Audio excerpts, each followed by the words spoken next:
All right, quick recap of the 2030 ALDS and ALCS preview. The Orioles, you can see, beat the Rays in 5 games. Almost managed to grab defeat from the jaws of victory. Almost gave it away, but in the end, we were able to prevail. Quick look over the series and what happened. Game 1, just like no hitting, just didn't hit the ball at all. Patino wasn't great, gave up 4 runs in 7 2/3, and we were down 2-0 in the first, lost 4-1. We're never really in the game. The big thing that happened here is the Rays starter Alex Gamboa, who I think was their number 2 starter during the season. The number 1 starter started the wild card game. He injured his elbow, so he was out for the rest of the series, and that became important because I didn't have to face him again in Game 5 after he shut me down in Game 1. So, but the Orioles quickly bounced back. 8-2 win here. Garcia had a couple of hits. Maldonado had an RBI double. Carlson had a 2-run homer. What else happened in this game? Corrales went 7 1/3 and was awesome. I mean, this dude's just been dynamite since I got him in the trade. Feltman, little mop-up duty there in the 8-2 win, so we're feeling good. Then we roll into Tampa. We beat him again, 6-2. Henderson had a couple RBIs. He went 4 for 4, 2 doubles, 2 singles, a walk. Armendariz had a hit. I don't think there are no home runs in this game. But Ben Schilt pitched well, 5 1/3, 2 runs. And then McKinley Moore just came out of the bullpen and went 2 2/3 and had 7 Ks. Just crazy numbers there. So then we're up 2-1. We seem in control. And then we go to Game 4 and we seem in control. We're up 2-0 going into the bottom of the 9th. You know, if you told me at this point that I'm up 2-0 in about to win the series 3-1, that, well, actually, you're going to go to extra innings in Game 5, I would have been upset. So the Rays scored 2 in the bottom of the 9th off of Klaus and Feltman, a combo blown save there. I think Feltman got assigned the blown save. And then Gunnar Henderson went deep in the top of the 14th to put us up 3-2, but then we blew it in the bottom of the 14th. Henderson went 3 for 7. Sanchez went 4 for 5. I think he had 2 infield hits in that game. He's really fast. Interesting pitching situation. So I started Sanchez, who was my 5th starter, as an opener because I wanted him to get through the lineup maybe once, but mainly because the top of the Rays lineup really struggles against lefties like Wander Franco, Austin Meadows. So I wanted to come out in the top of the first and just try to shut those guys down, not give them any momentum. And it worked out well. So then once, I pulled him for Walker Buehler, who I was going to hope to get 4 or 5 innings out of, and 2/3 in. Guess what? He injured himself, which the amount of injuries he's had this year is just crazy. So then Jake Meek just came out of the bullpen and was an absolute hero. 4 1/3, no runs, only a hit. This is a guy who has a stamina of, his stamina is actually 55. It's either he doesn't have many pitches. That's why he's not a starter. And so then I just kind of had to piecemeal it from there. I was trying to just get outs, but I couldn't. And then eventually Araujo pitched well, and then he was just out of gas. I mean, he's at 65 pitches, but Clace was my last arm in the bullpen. I was going to have to use like a not fully rested starter, so I was trying not to use him. And Araujo has really high stamina, so he was able to do that, but he was out of gas by the end. So then, man, I was like, shoot, now it's a deciding game. I've been in control. You know, they hadn't led in the series since Game 1 until the bottom of the 14th in Game 4. Now they've taken me to the edge.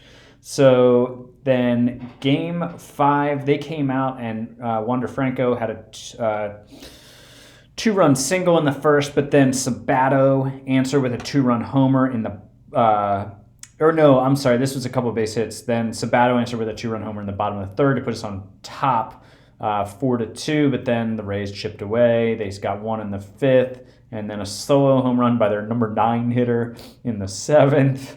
That was annoying. And then in the bottom of the 11th, rookie center fielder Franklin Sanchez, international free agent signing from 2023.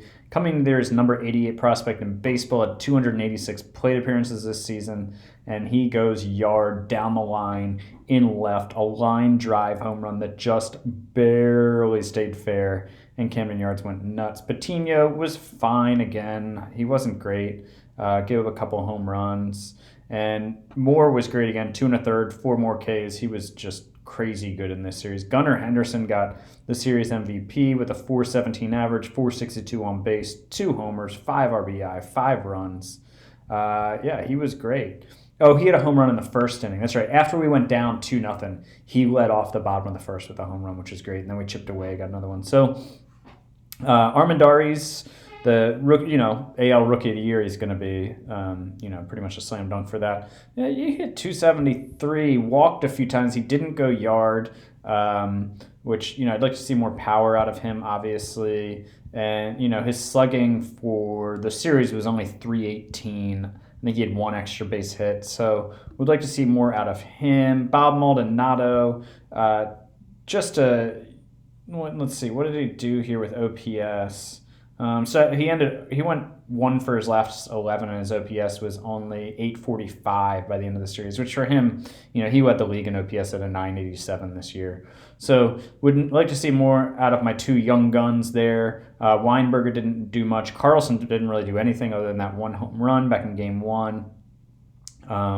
But yeah, so that's the ALDS. So now we move on to the ALCS. And we are facing the Houston Astros. The Brewers, who we faced in the World Series a couple of years ago, are on the other side. So are the Pirates, who are the best team in baseball this year. The Astros won the West with a record of 89-73. This is their first time back to the postseason since 2027 when they won 89 games. And they've won 1 World Series. They won it in 2020. So, and this is their 6th playoff appearance in my sim. They do have 1 guy still. They still have Yordan Alvarez. He's their first baseman. He put up 2.9 WAR, which would have been better if he hadn't had a terrible defensive year at first base. I guess they have really bad team defense, so I guess they can't DH him. There's somebody else there. But a 130 OPS plus, 128 runs created plus. It went deep 47 times. They have the second best offense in the AL, second to my offense. But they're dealing with some injuries for sure. This is their starting right fielder, starting shortstop, starting second baseman, all out hurt, starting catcher out hurt, and then a few pitchers, no big names, except you will recognize Connor Jones, former Oriole.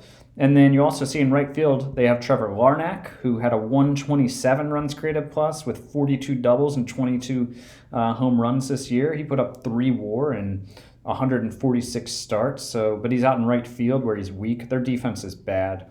And their pitching, their pitching's fine, I think. This is their number 1 starter who put up 4.3 WAR this season. Well, he's been on their team forever. 2023 round 1 pick. And yeah, he had a really good year. ERA well below 4. He's not going to walk anybody. And so just their team level stats, second in runs scored in the AL, again, second to me. They were, where were they in home runs? 7th in home runs. I thought they were going to be higher than that with Yordan and Larnach and other guys like that. But they're fielding dead last in zone rating, 10th in BABIP against. They were 6th in runs allowed, 5th in ERA. I think their pitching isn't terrible, but, this could be a slugfest here. But, they're a very good team, obviously, winning 89 games.